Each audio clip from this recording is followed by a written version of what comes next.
The Agogwe is a purported small human-like biped reported from the forests of East Africa.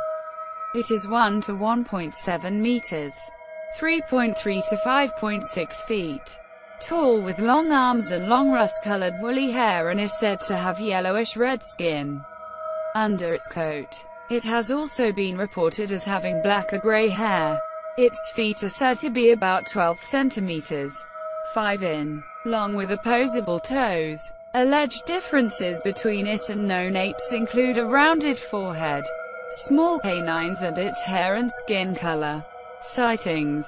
The first recorded sighting was in 1900 by a Captain William Hitchens, who reported his experience in the December 1937 edition of Discovery magazine. Thus, some years ago I was sent on an official lion hunt in this area, the Usher and Samibit forests on the western side of the Wemba Plains, and, while waiting in a forest glade for a man-eater, I saw two small, brown, furry creatures come from dense forest on one side of the glade and disappear into the thickets on the other. They were like little men, about 4 feet high, walking upright, but clad in russet hair.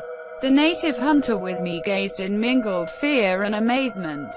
They were, he said, Agogwe, the little furry men whom one does not see once in a lifetime.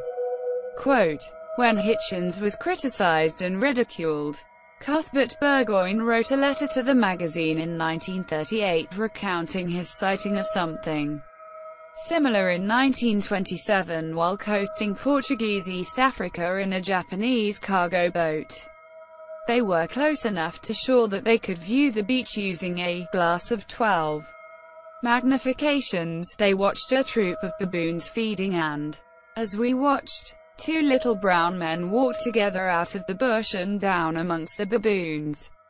They were certainly not any known monkey, and yet they must have been akin, or they would have disturbed the baboons. They were too far away to be seen in great detail, but these small human-like animals were probably between 4 and 5 feet tall, quite upright and graceful in figure. At the time I was thrilled, as they were quite evidently no beast of which I had heard or read. Later a friend and big game hunter told me he was in the Portuguese East Africa with his wife and 3 hunters, and saw a mother, father and child, apparently of the same species, walk across the further side of the bush clearing. The natives loudly forbade him to shoot. Without the quote, an account of Mr. Burgoyne's making such a report is given in Charles Cordier, a professional animal collector who worked for zoos and museums, followed the tracks of an Agogwe in Zaire in the late 1950s and early 1960s. Once, said Cordier, an Agogwe had become entangled in one of his bird snares. It fell on its face, said Cordier, turned over, sat up, took the noose off its feet, and walked away before the nearby African could do anything. Other names. In the Ivory Coast it is known as the Sahite. See also Homo floresiensis.